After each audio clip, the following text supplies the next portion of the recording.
안녕하세요. 전국 아동학대 사건을 특별히 전문적으로 다루는 조기현 변호사입니다. 아동학대 사건이 실무적으로 어린이집 아동학대 사건이 문제가 되는 경우가 많습니다. 수사의 핵심은 어린이집 CCTV 영상에 대한 해명이에요.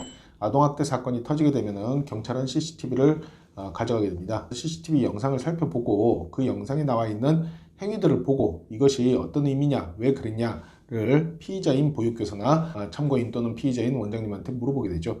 그런데 많은 경우에 어떻게 이런 것까지 아동학대하며 억울해하시는 경우가 있습니다.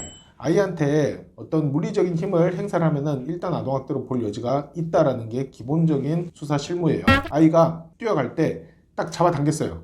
그럼 일단 아동학대일 수도 있다는 거예요.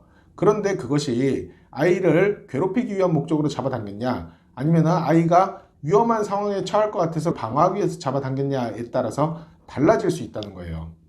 특히 아이 밥 먹이는 것도 많이 문제가 되는데, 어떤 경우에는 밥을 억지로 먹였다 해서 아동학대라고 하고, 어떤 경우에는 밥을 안 먹였다 해서 아동학대라고 하고, 이거 어떻게 대응하겠어요? 전체적인 흐름 자체도 매우 중요하다는 거예요.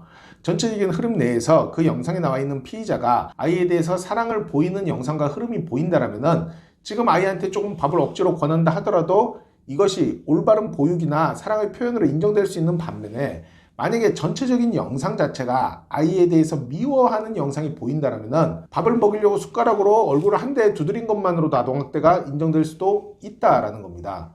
그렇기 때문에 실제 영상을 보면서 해명을 하는 것은 매우 중요해요.